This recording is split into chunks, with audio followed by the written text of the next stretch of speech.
My perfect life with Leo crumbled with a single text from Chloe on our shared iPad. I didn't confront him. I sent the damning screenshot to the one person whose wrath he feared most, his mother. The smell of coffee and lavender from the diffuser filled our small apartment. It was our signature scent, the one we'd picked out together on a rainy Saturday afternoon, laughing in the home goods aisle.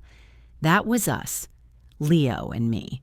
We were the couple that our friends simultaneously envied and rolled their eyes at, the ones who had a signature scent, a shared calendar that was color-coded for us time, and a 5-year plan that was actually on track. We'd been together for 6 years, living together for 3, and the topic of a ring had started to feel less like a distant fantasy and more like an exciting inevitability. Leo was perfect, not in a boring, flawless way, but in a way that was perfect for me. He remembered the name of my childhood dog. He knew that I hated the sound of people chewing, and he always saved me the last piece of chocolate. He was kind, ambitious, and devastatingly handsome. But his best quality, the one that made my heart ache with love, was how much he adored his mother, Sandra. And Sandra, in turn, adored me. From the moment Leo introduced us, she'd pulled me into a hug that smelled like vanilla and safety and whispered in my ear, "It's about time he brought home someone with some sense." She was my staunchest ally, my biggest cheerleader. We had our own text thread, separate from Leo, filled with recipes, gossip about her book club, and photos of ugly shoes we'd seen at the mall. She called me the daughter she never had, and I, having lost my own mom years ago, soaked it up like a sponge. Sunday dinners at her house were a non-negotiable ritual, a cornerstone of our week. She was the foundation upon which Leo and I were building our future. This morning was like any other Tuesday. Leo had left for work early, kissing me goodbye while I was still half asleep. I was working from home, sipping my second cup of coffee and scrolling through my laptop. I decided to get a head start on the weekend and look up a recipe for the lemon drizzle cake Sandra had been craving. I grabbed our shared iPad from the coffee table, the one that was linked to both of our accounts for convenience. I typed "best ever lemon drizzle" into the search bar, and as the results began to load, a banner notification slid down from the top of the screen. It was a text message, but it wasn't for me. The name at the top was Chloe. My mind briefly went blank. I didn't know a Chloe. Leo had never mentioned a Chloe. Maybe a new colleague. But the heart emoji. It felt intimate. A cold, slithering dread began to coil in my stomach. I told myself I was being ridiculous. It was probably nothing. A cousin. An old friend. I tried to ignore it, to focus on the recipes glistening with sugary glaze on the screen. But my eyes were glued to the little white banner, to the preview of the message that sat there like a ticking bomb. And then I read the words, "Love you. Last night was amazing." The air in the room vanished. The smell of coffee and lavender turned sour, suffocating. I couldn't breathe. My heart wasn't racing. It felt like it had stopped completely, a dead weight in my chest. Last night, Leo had told me he was working late. A big project deadline, he'd said. He'd come home after midnight, smelling faintly of something that wasn't his usual cologne, and had slipped into bed so quietly, kissing my forehead in the dark. He'd whispered that he loved me. I had whispered it back into the darkness, blissfully unaware. The notification disappeared, but the words were burned into my retinas. "Chloe, love you. Last night was amazing. It wasn't a misunderstanding. It wasn't an old friend. It was a dagger, and it was twisting in my gut. I sat there for what felt like an eternity. The iPad heavy in my hands, my coffee growing cold. My first instinct was pure, white-hot rage. I wanted to smash the iPad. I wanted to call Leo and scream until my throat was raw. I wanted to pack a bag and just leave. Let him come home to an empty apartment filled with the ghost of our perfect life. But then, a different thought slithered into my mind, cold and sharp and clear. If I confronted him, he would lie. He would gaslight me. He'd say Chloe was just a friend who was going through a tough time. He'd twist it, turn it, and make me feel like the crazy, insecure one for even questioning him. I knew him. I knew how charming he could be, how he could talk his way out of anything. Confronting him would just be a performance, and I would be the unwilling audience to his lies. No, that wouldn't do. He wasn't going to get away with it that easily. He wasn't going to reduce this monumental betrayal to a simple, he said, she said. He needed to face a consequence he couldn't charm his way out of. He needed to answer to someone whose opinion mattered more to him than anyone else's in the world. My fingers moved with a life of their own, my mind a block of ice. I pressed the home and power buttons simultaneously, capturing the damning evidence in a screenshot. The name, the heart emoji, the message. I opened my photos, selected the image, and hit the share button. My thumb hovered over the list of recent contacts, and then I saw her name, right at the top, a smiling profile picture from our last Sunday dinner together. Sandra. With a final trembling breath, I tapped her name. The message loaded into a new text window. I didn't add a single word, no explanation, no context. The screenshot would speak for itself. For a split second, I hesitated. This was the nuclear option. This would detonate everything. Our relationship, his relationship with his mother, my relationship with her. It was a point of no return. Good. I stabbed the blue send arrow with my thumb.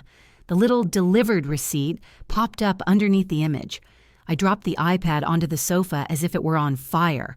The silence in the apartment was deafening. I just stared at my own phone, sitting on the table, waiting. A minute passed, then 2. My heart was pounding now, a frantic drum against my ribs. And then my phone screen lit up, a notification from Sandra. My blood ran cold as I read her reply. It wasn't a question. It wasn't an exclamation of shock. It was a command. 3 simple, terrifying words. Call me now. My hand was shaking so badly I almost dropped the phone. The 3 words on the screen glowed with an intensity that felt radioactive. Call me now. It wasn't a request. It was a summons. I took a deep, shuddering breath, the kind you take before plunging into icy water, and pressed the call button next to Sandra's name. It rang only once before she picked up. There was no warm, hello, darling, no cheerful greeting, just a tense, loaded silence on the other end of the line. Sandra? I whispered, my voice a dry crackle. Where did you get this? Her voice was flat, devoid of any emotion. It was the voice of a surgeon, not a mother. It was terrifying. The iPad, I stammered, trying to get the words out. Our shared iPad, it's linked to Leo's phone. A message came through this morning. Another pause stretched between us, thick and heavy. I could hear the faint sound of her breathing, steady and controlled. She wasn't panicking. She was processing, calculating. This Chloe, she said, her tone as sharp as a shard of glass.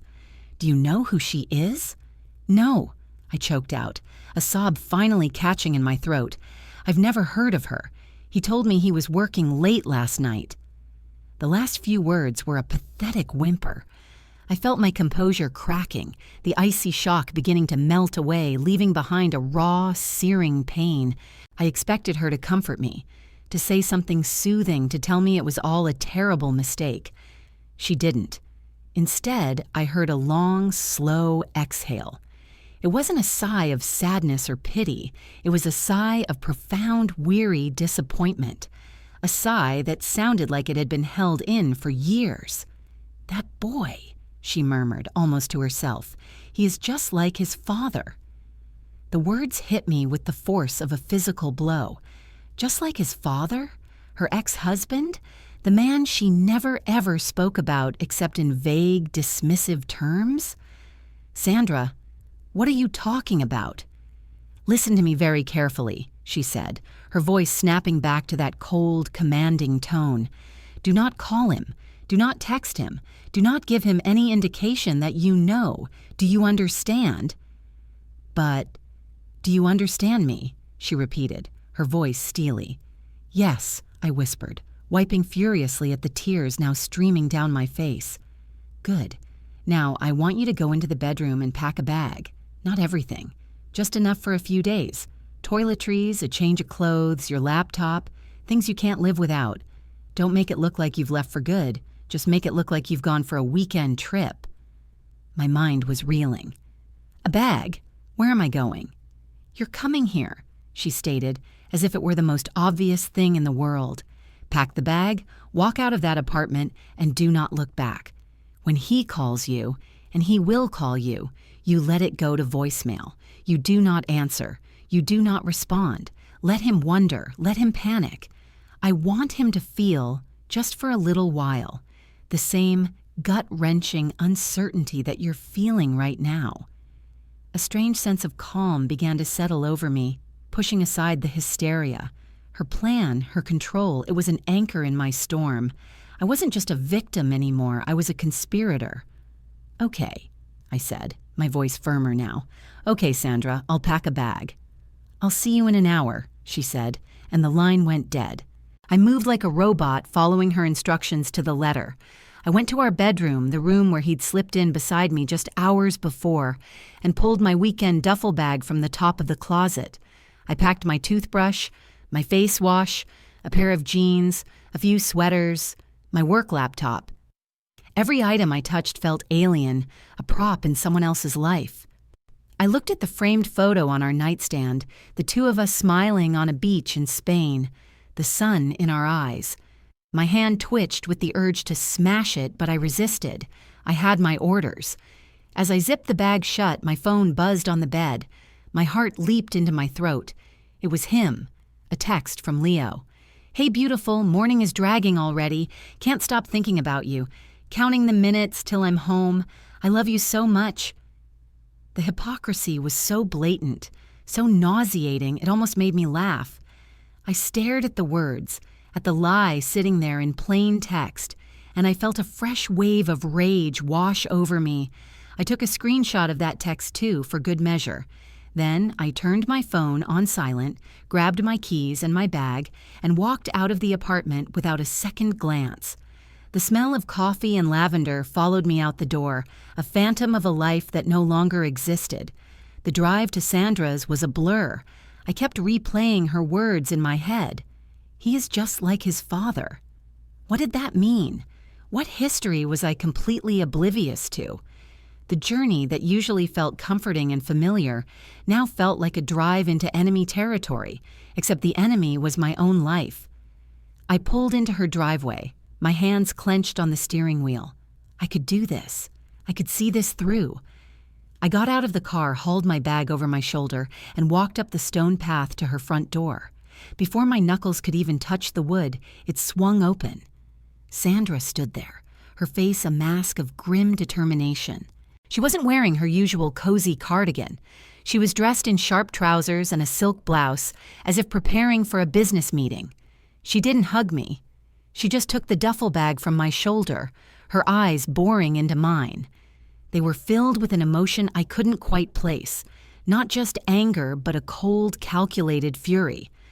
"I'm glad you came straight here," she said, her voice low and steady. She stepped back to let me in, her gaze never leaving my face. "It gave me time to make a phone call." "A phone call? To who?" I asked, stepping over the threshold into her immaculate foyer. She closed the door behind me, the click echoing in the sudden silence. She looked me dead in the eye, and a chill snaked its way down my spine. "To my lawyer," she said. "She specializes in asset division and prenuptial agreements. I thought it best we get our ducks in a row before Leo even realizes there's a pond." My jaw must have dropped, because a flicker of something, maybe satisfaction, maybe bitter amusement crossed Sandra's face for a split second before her mask of composure snapped back into place. "Lawyer? Prenuptial agreements? Sandra, we're not even engaged." The words sounded absurd as they left my mouth. Here I was, my world crumbling around me, and she was talking about contracts for a marriage that might never happen. "An ounce of prevention is worth a pound of cure, my dear," she said, leading me through the foyer into her pristine living room. The room was all cream and gold, impeccably tidy, a stark contrast to the chaos raging inside me. She gestured for me to sit on the plush sofa, but she remained standing, pacing in front of the cold fireplace like a general planning her next attack. "Leo has a trust fund," she stated, not looking at me. "From his grandfather. It's not a fortune, but it's substantial. It becomes fully his when he turns 30, or upon his marriage, whichever comes first." Leo's 30th birthday was in 8 months. A cold dread seeped into my bones, a horrifying new layer to this betrayal. "I know about the trust," I said quietly. "He told me it was for our future, a down payment on a house."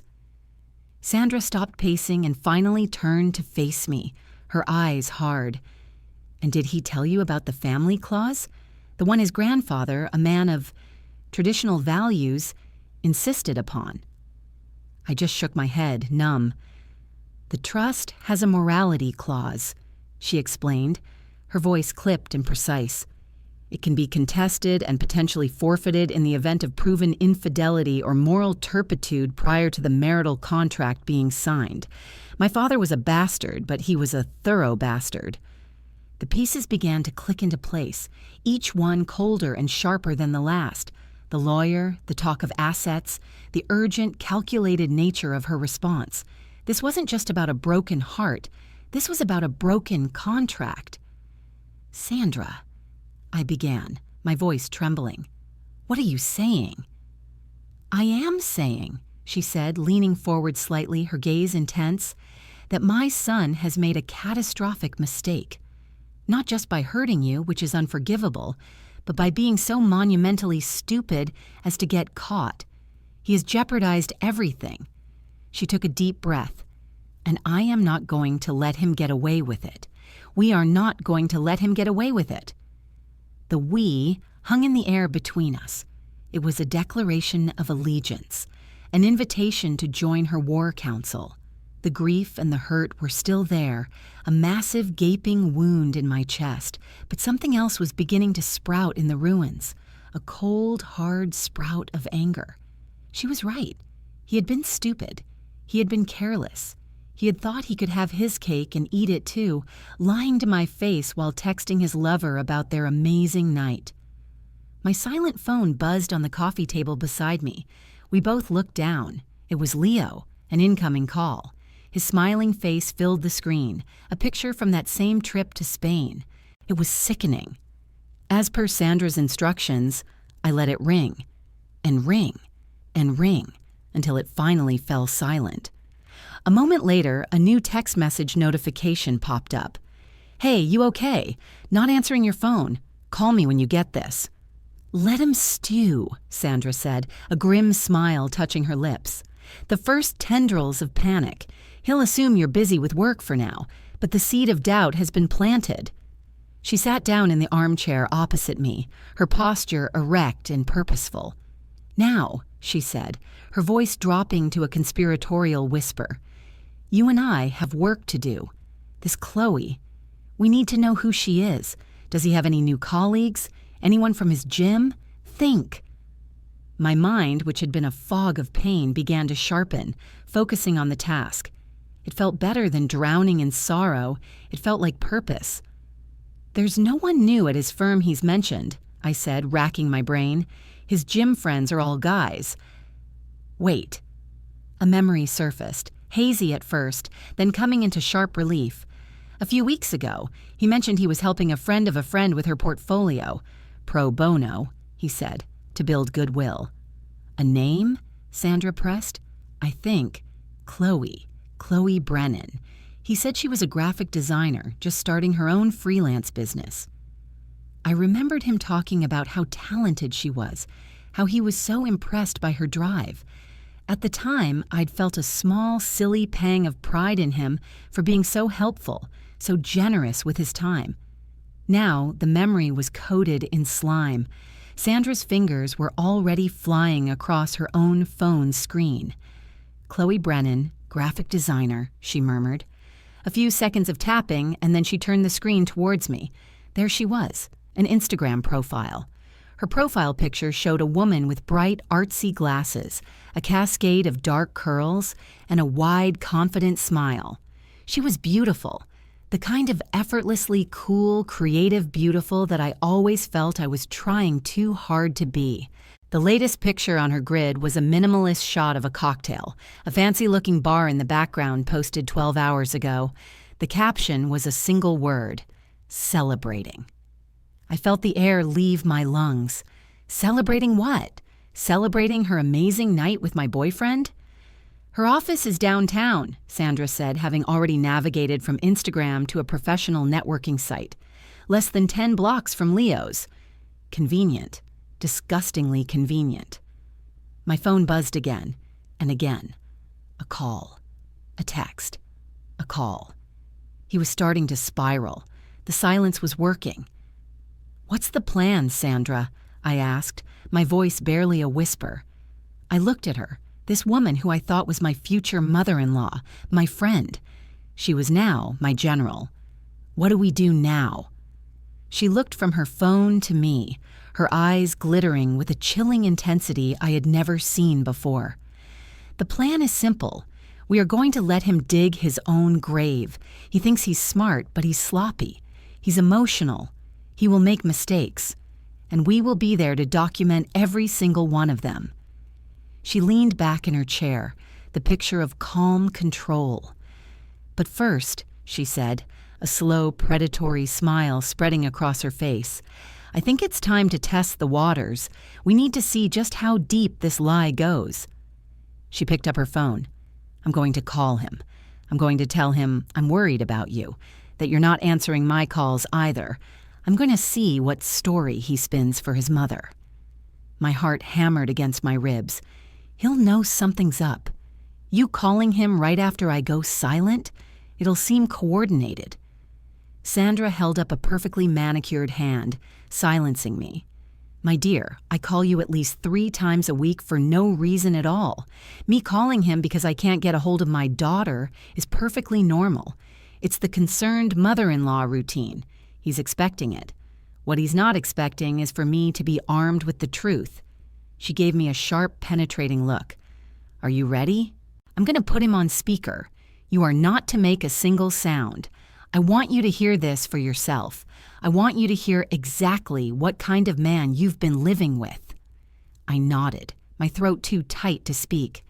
I felt like I was about to watch a horror movie, one where I was the main character and didn't know it. Sandra tapped her screen, and the familiar sound of a phone ringing filled the pristine silence of her living room. It was Leo's custom ringtone for her, a cheerful jazz tune. It sounded grotesque. He picked up on the second ring. "Hey, Mom, everything okay?" His voice was light, casual, but I could hear a faint underlying tremor of anxiety. The panic was starting to set in. "Leo, darling, I'm fine," Sandra said, her voice a perfect symphony of maternal warmth and mild concern. It was a masterful performance. "I was just trying to call our girl, and she's not picking up. I was hoping to get her opinion on a new rose bush for the garden. Is she with you?" There was a slight pause. I imagined him on the other end, his mind racing, trying to construct the perfect, plausible lie.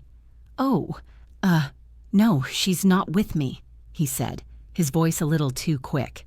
"She's working from home today. She's probably just, in the zone, super focused on a project. She does that sometimes, tunes the whole world out." The lie was so smooth, so effortless. He made me sound dedicated, professional. It was the kind of lie designed to flatter the person you're lying about, to make the lie itself a compliment. It was insidious. I felt a fresh wave of nausea. "Oh, of course," Sandra cooed. "Such a hard worker. You're so lucky to have her, Leo." "I know," he said, and the sincerity in his voice was the most sickening part. "I'm the luckiest guy in the world." My hand flew to my mouth to stifle a gasp. Sandra shot me a look that was pure ice, a silent command to keep it together. "Well," Sandra continued, her tone still light and breezy, Tell her to call me when she comes up for air. I wanted to ask what you two would like for Sunday dinner. I was thinking of making my lasagna." "Lasagna? That sounds amazing, Mom. You know she loves your lasagna." He sounded relieved, thinking he'd navigated the minefield. He thought this was a normal conversation. He thought he was safe. "Wonderful," Sandra said. "I love you, son." "Love you too, Mom. Talk to you later." The line went dead.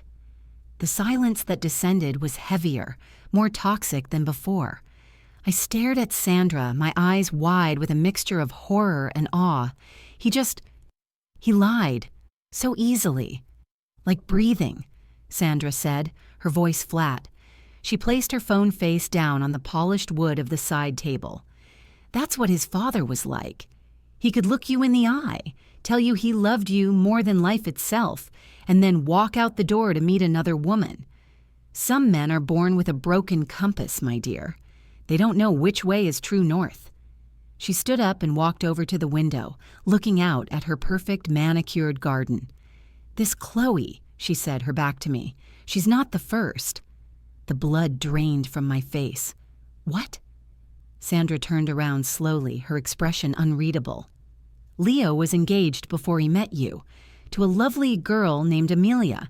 It was a long time ago, right after he graduated college." I had no idea. In 6 years, he had never once mentioned a previous engagement. It was a gaping hole in his history that he had simply plastered over. "What happened?" I whispered. "He cheated," Sandra said, her voice devoid of emotion. "A week before the wedding, with one of her bridesmaids. Amelia found out. She called it off, of course. She was heartbroken, but she was a smart girl. She cut her losses and walked away." I felt like I couldn't breathe. My entire 6-year relationship was built on a lie of omission. He had let me fall in love with a carefully curated version of himself, a man who had never had his heart broken, who had never broken a heart in such a catastrophic way. "Why didn't you tell me?" The question was an accusation, and my voice shook with the force of it. "It wasn't my story to tell," Sandra said, her gaze unwavering. "And I had hoped, truly hoped, that he had learned his lesson, that you were different, that he loved you enough to finally be the man I raised him to be. I see now that I was wrong. I was a fool." She looked away, a flicker of genuine pain in her eyes. "He didn't just betray you. He betrayed my faith in him." My phone buzzed again, a text from Leo. "Seriously, babe, starting to get worried. Please just text me back so I know you're okay." I scoffed, pushing the phone away. "He's pretending to be worried." "No," Sandra said, turning back from the window. "He's not pretending. He is worried. Not about your safety, but about his secret. He's worried you've found out. The longer you stay silent, the more that fear will grow, and the more careless he will become. He'll start making calls he shouldn't, trying to cover his tracks." She walked over to her writing desk and pulled out a small, leather-bound notebook and a pen. "We need a timeline. I want you to write down everything. Every time he's been working late in the past few months. Every business trip. Every boys' night. Every excuse. Dates, times, details. We are building a case, my dear, and we will leave no stone unturned." For the next hour, I sat there, dredging up the memories, the late-night meetings that had become more frequent, the weekend conference in a city just an hour's drive away, the sudden need for space to decompress after work. Each memory, once innocent, was now tainted, sinister. Sandra took notes, her face grim, occasionally asking a clarifying question. We were two detectives mapping out the geography of his betrayal. As I was describing a team-building dinner from 3 weeks ago, my phone began to ring. It wasn't Leo. The name on the screen made my blood turn to ice. It was Chloe. The name glowed on the screen, an omen. Chloe. Sandra and I locked eyes across the room. My first instinct was a jolt of pure, unadulterated rage. I wanted to answer, to scream, to unleash every ounce of pain and fury her name represented. Sandra, however, held up a single calming finger. Her expression was laser-focused, the general seeing an unexpected opportunity on the battlefield. "Answer it," she whispered, her voice barely audible. "Put it on speaker. Be calm. Say nothing but hello.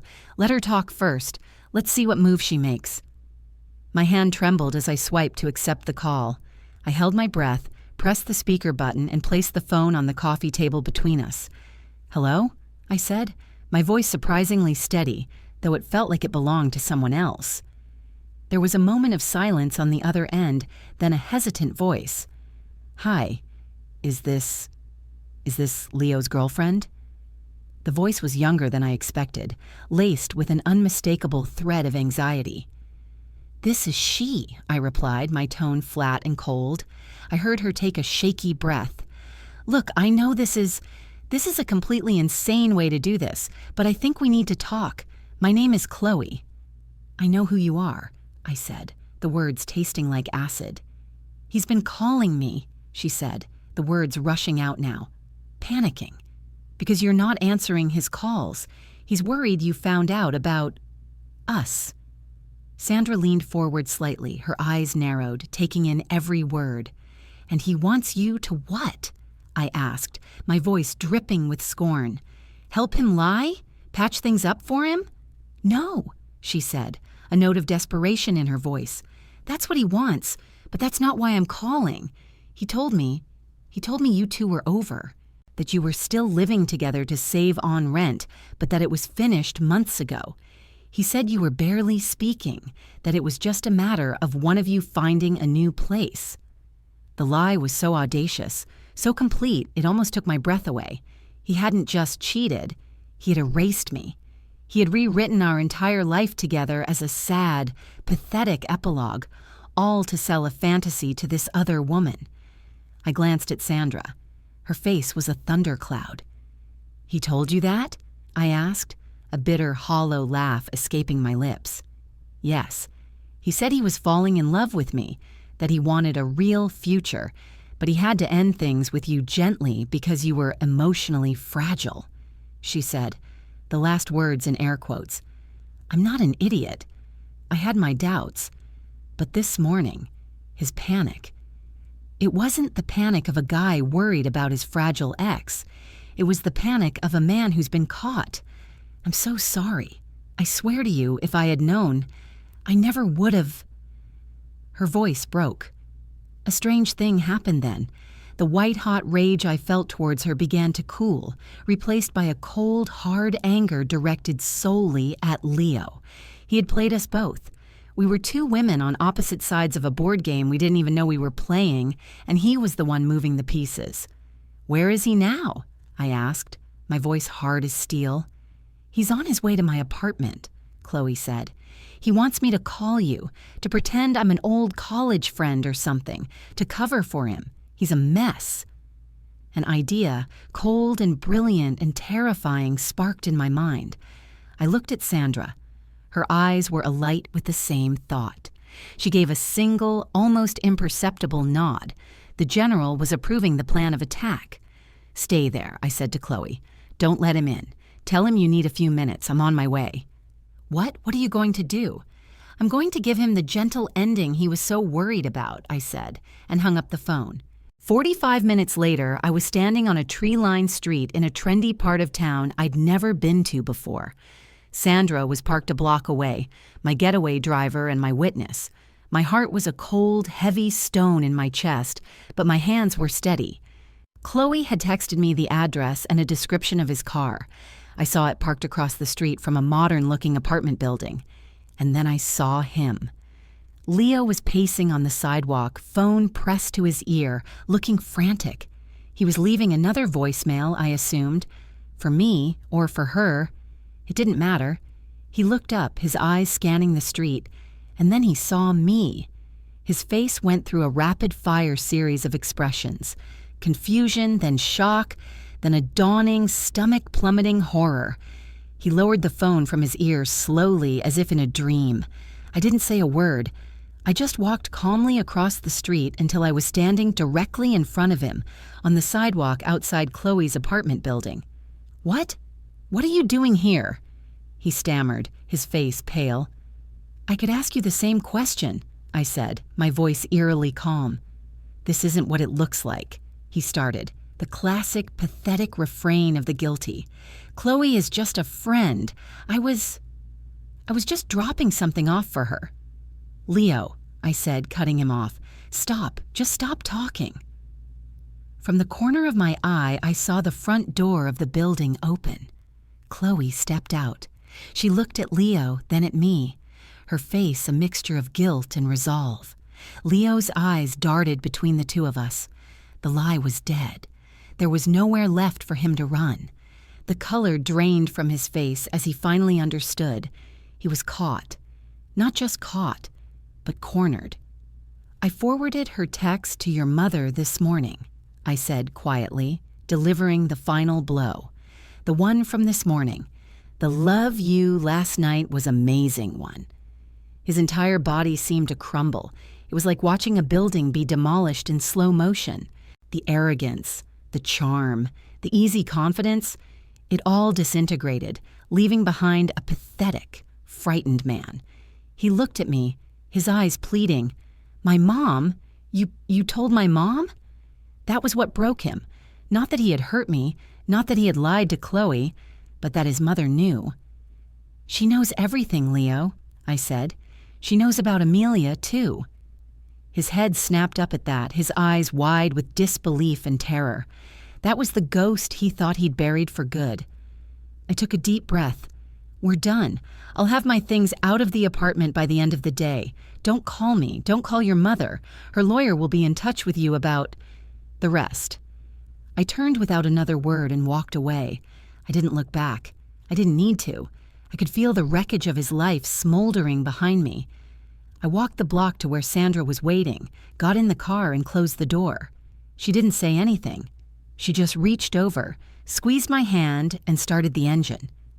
The following weeks were a blur of lawyers, boxes, and tearful phone calls with friends. Sandra was my rock, handling the legal side with ruthless efficiency. The morality clause in the trust was invoked. Faced with a mountain of evidence screenshots, timelines, and a sworn affidavit from Chloe, Leo didn't even put up a fight. He forfeited the trust. He lost the money, he lost his mother's respect, and he lost me.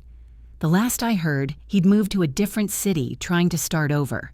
Chloe, true to her word, had cut off all contact with him. She sent me a long, heartfelt email of apology, which I accepted. We were never going to be friends, but we were allies in the end, two women who refused to be the supporting characters in his pathetic little drama. I moved into a small, sunny apartment of my own. For the first few weeks, the silence was deafening, but slowly it became peaceful. I bought new sheets, a ridiculous number of plants, and I picked out a new signature scent for my home. It was sandalwood and citrus.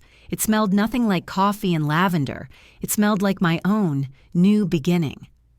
My Sunday dinners with Sandra continued, a new, stronger ritual forged in fire. We were a different kind of family now, not one of promise, but one of survival. And as I sat across from her, laughing over a glass of wine, I knew I had lost a fiancé, but I had gained something far more valuable, my freedom and the unwavering loyalty of a woman who turned out to be more of a mother to me than his ever was.